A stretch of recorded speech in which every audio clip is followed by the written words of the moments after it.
chosen one.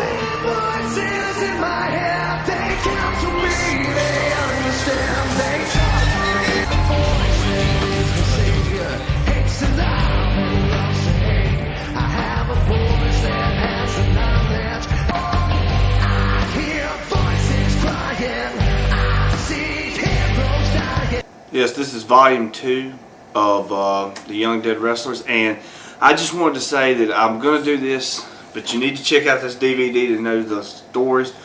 It's the triumph of WCCW, World Class Championship Wrestling. We'll be talking about the Von Erich tragedy. Now, if you know who the Von Erichs are, they run a big time promotion in Dallas, Texas, or down in Texas, and these guys live like rock stars, okay? Now, the first suicide happened, it was back in 1987, Mike Von Erich. It was just days before his death. Mike was arrested for drunk driving and drug charges on April the 12th, 1987. He left a suicide note for his family, then went to Lake Dallas, where he overdosed on sleeping pills and alcohol. He was found dead 4 days later and is buried at Grove Hill Memorial Park in Dallas. Now, I'm not saying that this is what I think, but I mean, a lot of people will disagree with me on this.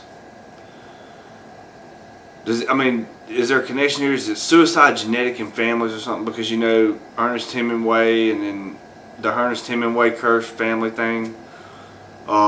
They say, you know, I mean, is it genetic, or does everybody really have a choice? I'm not going to get into that because that's a big no-no.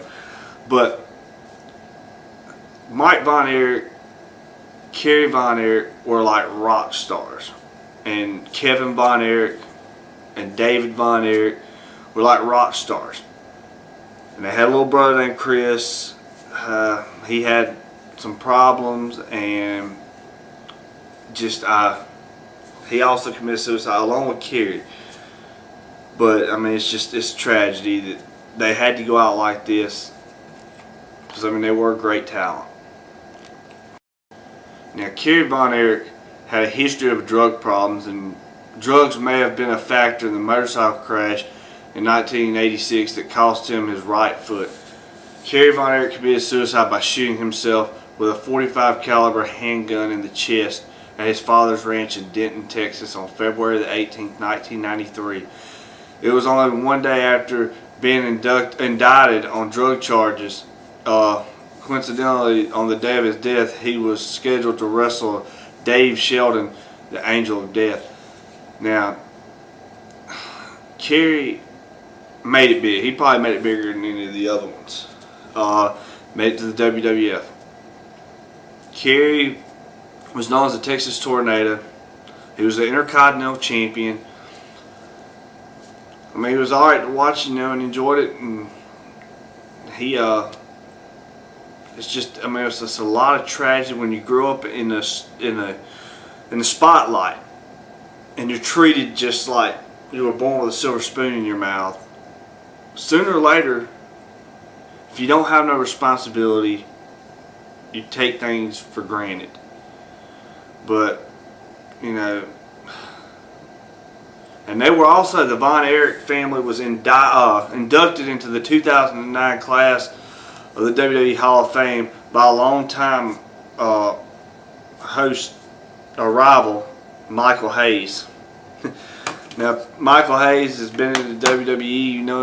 You've known him as Doc Hendricks, as Michael Hayes. I mean, he used to be the manager of the Hardy Boys when they first came to the WWF as a group, you know, big time group. Now, I remember seeing Jeff Hardy get his tail whooped by Waylon Mercy and Rob Van Dam on Monday Night Raw, but you know, but Michael Hayes and inducting him into the Hall of Fame was good, I thought. And you know, the thing behind all this, these guys, none of them reached over the age of 32. And once again, I mean, it takes a toll on them. I mean, there's no answers for it. I mean, there was no answers whatsoever. Now Kerry was the last one to commit suicide. Mike was the first one. And in between there was 21-year-old Chris Von Erich, the youngest of the bunch. He was frustrated and depressed over the deaths of his brothers, especially the 1987 suicide of Mike. Now David died overseas in Japan from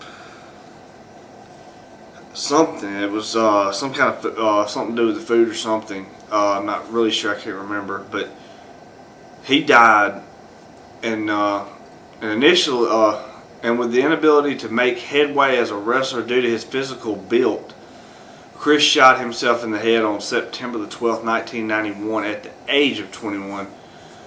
And he was located at Grove Hill Memorial Park in Dallas. Also, all three of them are. Fritz Von Erich is right beside Kerry, though. Or Kerry's right beside Fritz. And it's a tragedy that these young wrestlers, committed suicide. And I was always a fan of the Texas Tornado, and it's sad. But to hear the whole story and to see everything, the truth about it, watch the triumph and tragedy of World Class Championship Wrestling.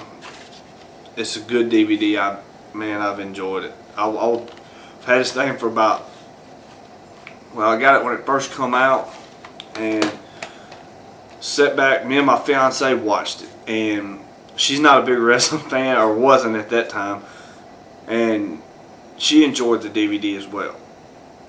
And it's a real good DVD. If you don't have it, you need to go buy it. I'm telling you, it is awesome. But I just wanted y'all to know that I'm gonna be continuing on with the dead wrestlers thing. I'm gonna be making tributes. I'm gonna try answering questions about how they die or what caused it, because I don't know.